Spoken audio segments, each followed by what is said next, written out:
This week on Today's Homeowner, we're trying to get something for nothing, or at least next to nothing. We're updating and improving all over the house, but we're doing it without digging too deep into our pockets. Be sure to stick around. You don't want to miss this. That's perfect.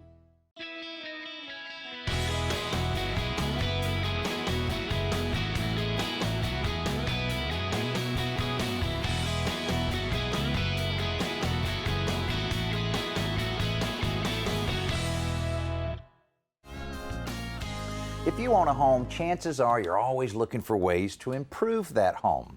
Now, if money's no object, you can go hire the finest interior decorator in town, the best contractor, buy all of those expensive materials, and your house will look great. But if you're like most of us, budget is a concern, and we've got a great show for you. One we're calling Something for Nothing, or Almost Nothing. These are some of the projects around your home that'll take very little cash, but will have a big impact on how your home looks. Now, you will need a little ingenuity, a little creativity, and maybe a lot of elbow grease, but we'll show you some projects that really are fairly easy to do yourself. This is a good example. Now, the ceiling fan is working great. It does okay, but it's not real pretty. It's kind of out of date. And a lot of the ceiling fans that I've seen in lighting showrooms these days tend to have more of a matte finish. And I saw one the other day I liked a lot that was completely black. Well, that's what we're going to do with this fan, is clean it, paint it black, and while I'm prepping for that, Alan found a homeowner that really takes this something for nothing very seriously. You picked a great day. I promise it was warm and sunny when I called. It was a few weeks ago, but oh, I love this thing, Kendra. You got to tell me the whole story. Well, I couldn't find a piece of furniture that fit in the area, so I was bargain hunting at a garage sale. Okay.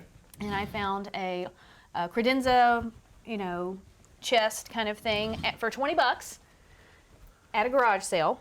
It was stained black. It was, filing cabinet, right, doors and everything. And I wanted something that was long that would fit in this area. And my husband looked at it and said, "You're going to do what with that?" So this was a knee space then? Is that what you're saying? Yeah, this had doors on it. Okay. And we took out the doors and still, filing cabinets there, and sanded it down, stripped it. It took a lot of stripping and a lot of sanding because it was black. I mean, it was almost pitch black. If it was black and you got it to look like this now, this is great. And I love the fact that you paired it then with an old window that you, now this was two different windows, or was it the top sash That was and bottom? the top and the bottom sash, and this is actually the outside side. Right.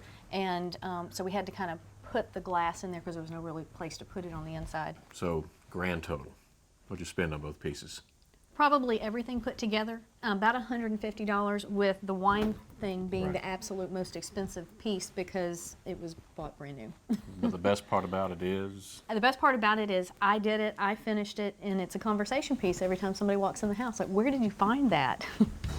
Now, here's another idea where you can take something that's been discarded and transfer it into something for virtually nothing. Now, I'm sitting here in front of the fireplace, and during the warmer months, obviously the fireplace is not being used. So what we're going to do is we're going to create a screen to kind of hide this and kind of decorate it during the warmer months. Now, what I've got are 4 different shutters that were taken off of a house, and we got this at a salvage store. You can find discarded shutters at a yard sale or a thrift store. You can pick them up for virtually nothing. So those are pretty inexpensive, and all we did was just put a couple of coats of this really pretty green on it. Now, another thing that we had to pick up for our project was this right here. Now, these are just little hobby hinges, and we got them in a brass finish to be more in keeping with the look of the room. And I'm going to show you just how easy it is to assemble our little screen here.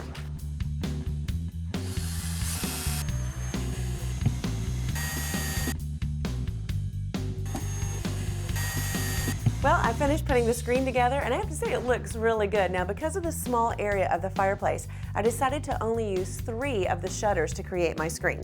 But now, if you've got a larger space, you can go ahead and attach your 4th shutter if you want. I would say this though, if you're going to use more than these 3, go ahead and rotate or alternate your hinges so that when you put it together, if you ever wanted to store it, it can fold on itself like an accordion. Now, cost-wise, I got all of my shutters and my hardware for under 10 bucks. So that's a really good saving. So that again shows you how you can make something great out of virtually no money at all.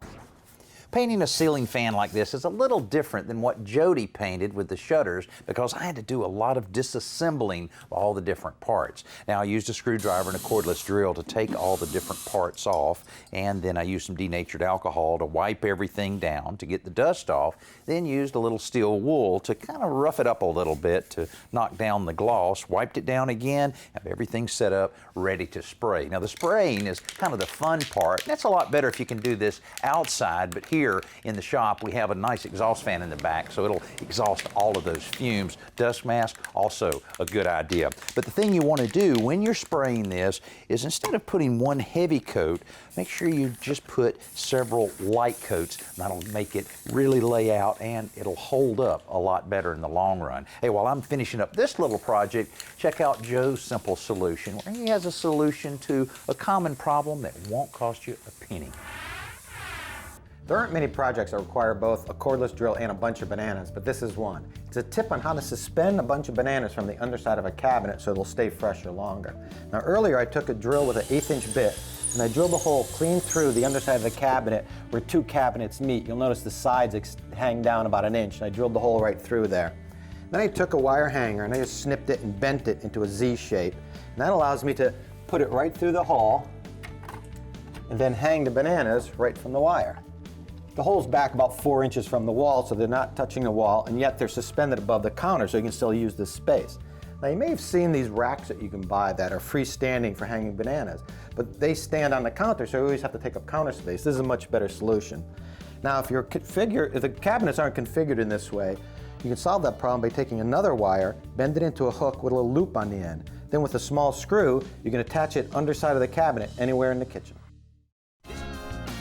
This week we're looking at a number of small decorating projects that you can do around your home to update your home without spending a lot of money. I'm right at the end of one project. It was very, very easy. I had a ceiling fan that worked great, but it was kind of old looking. So I took it apart and then did just a little bit of sanding with some steel wool and then wiped it down, and then I applied several coats, very thin coats of black spray paint to really change the look of it completely. And I've already reassembled most of it here, but I'm going to hold off on putting the fan blades on the fan until I have it installed on the ceiling, but I can already tell that's going to look pretty darn good.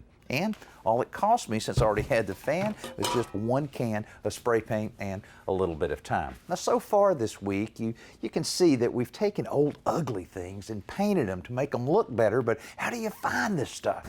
Lisa Brody is a homeowner who regularly rescues old furniture and other items in order to give them new life. So we asked her where her favorite finds come from.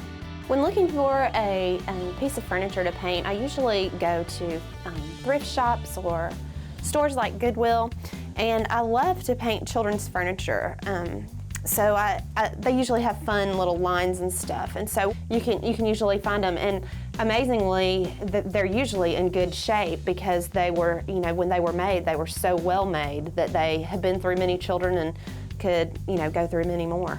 I usually will clean it first to just make sure all the dust is off of it, because usually with an older piece, they are dusty. Once I clean them, then I'll prime them, usually with a light colored primer.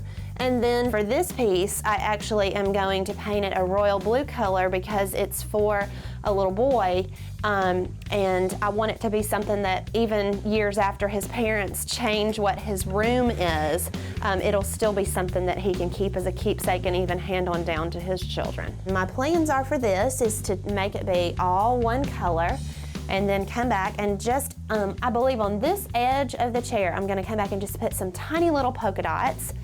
And then after I get done with the dots, I'm gonna go back and put the child's name across the back of the seat. You can use a polyurethane to cover it, which is usually a little bit thicker. With things that I know that children aren't gonna be chewing on, you can actually even buy a spray clear finish. This is another way to really make a room pop. Now, I'm not an artist like Lisa, but anything in a room can become a focal point if you use the right color. Now, this is a wicker chair I picked up at a thrift store for about $10. It's in pretty good shape. It's a little dirty and has a few repairs that are needed right here on one of the legs, but because it's wicker, most likely it would stand out a little bit in any room anyhow. But wait till you see the statement I'm going to make with the color I'm painting this chair.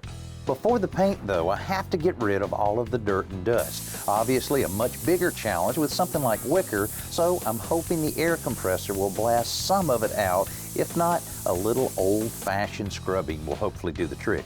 We're using this denatured alcohol. Seems to work pretty well. It evaporates quickly, so it's gonna make it easier for me to be ready to paint in just a little while. That evaporation is also important to keeping the wicker in good shape. The longer it stays damp, the more likely it will start coming apart. Speaking of that, after it's clean, I fire up the hot glue gun to take care of that caning that's coming loose on one of the legs. I don't want any excess here because the hot glue won't take the paint very well. Finally, it's time to open up a can of sunshine on this chair. With something like wicker, you almost can't paint it from too many different angles, but you do have to be careful to put the paint on in light, thin layers. Otherwise, you'll create all kinds of drips trying to get into the nooks and crannies. A few things to think about when you're doing something like this. First of all, don't let any of my producers pick the colors for your house. Next, make sure that it's nice and dry before you allow anyone to use it. At least a couple days, and you can speed that up a little bit if you use a fan to blow across it for several hours. Another thing, make sure you save any of your leftover paint and store it in a good place so that you know where it is in case you need to touch up the chair a little bit later. Hey, let's head out to the home center and see what Jody has for this week's Best New Product. Now that's a lot of power at the touch of a fingertip. I'm over here in the electrical section and I'm checking out all the different dimmers because you know when it comes to installing a dimmer, it's a great way to add a lot of ambiance to your room, and it's so easy to install, and you can see how many choices you have when it comes to choosing your dimmer. But I want to show you one that's pretty much my favorite. This is by Lutron, and what I like best about this is not only is it stylish, but it has a motion sensor on it as well. And how that translates, it means when you walk into the room, the lights will automatically turn on. And if it doesn't detect motion within X amount of minutes, the lights will automatically shut off. So not only are you saving energy, but you're also going to save money in the long run. And who doesn't like that? Well, these things look like they're in pretty good shape. I think so. Hey, this week we're looking at different ways to take old stuff and make it useful again by just making it more attractive. And Alan has something up his sleeve with these columns. Where'd you find these things? Can you believe I found these in a dumpster? I think from a recent remodel job, but they're really in good shape. Well, I've seen a lot of people cut these off and use them for legs for a glass top table. That looks pretty good. What do you have in mind? I actually thought about the table, but you know, that's too predictable. So Yeah. I came up with, let's say it's an off-the-wall idea. Okay, do you need any help? You know what? Give me a couple hours. Okay, well, we'll see what he comes up with there. But right now, check out another something-for-nothing idea that Joe has for us on the outside. You can buy precast concrete stepping stones at any home center store, but you can make them yourself for next to nothing. I was in the workshop the other day and I noticed these tops of buckets that had been trimmed off. Danny and Alan were working on a project. They needed just the bottom halves.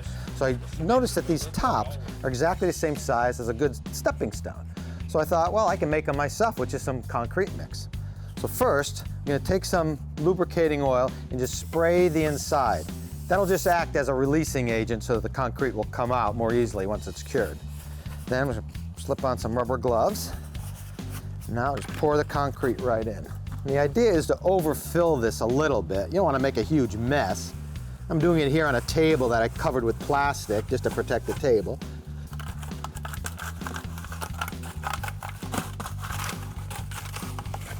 Scrape this out.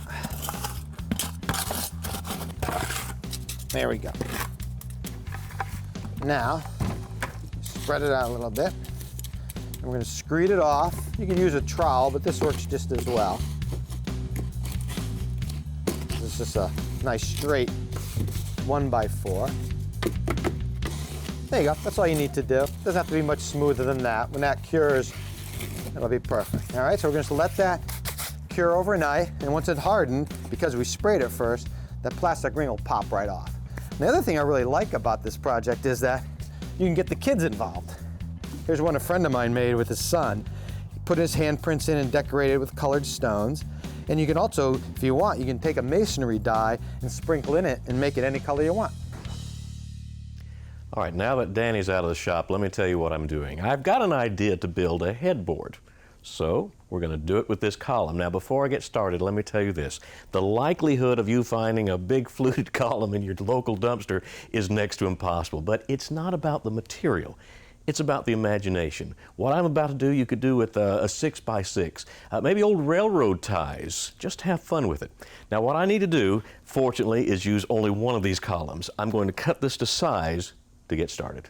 Since you can't really use a straight edge on a circle, I'm going to wrap some blue painter's tape to mark my cut, and I'm double checking that the top of the flutes are all the same distance to the mark where I'm cutting.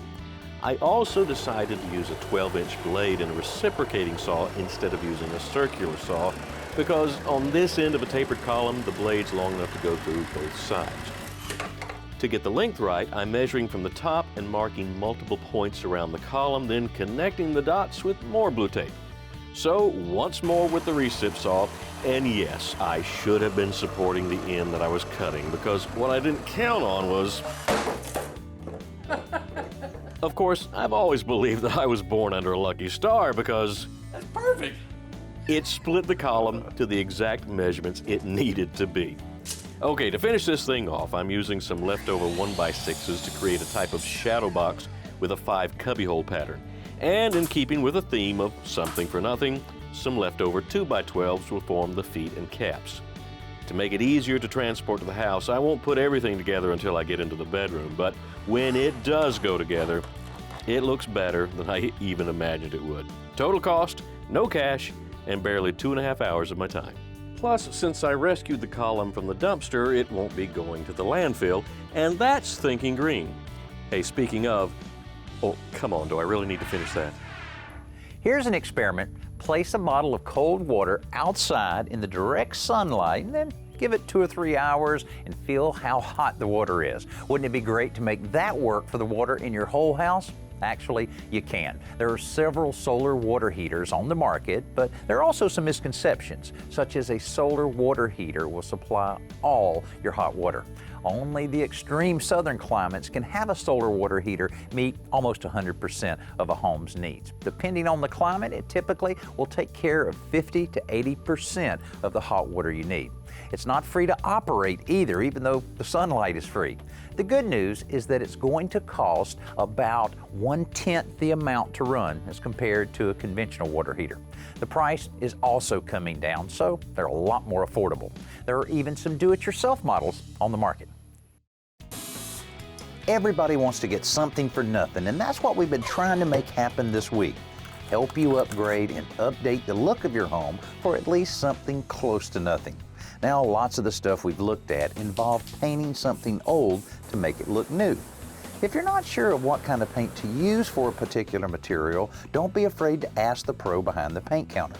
So get out there and dig around in the thrift stores, yard sales, or dumpsters like Allen. You're sure to find some kind of treasure. And if it isn't a treasure when you find it, maybe it will be by the time you're done with it.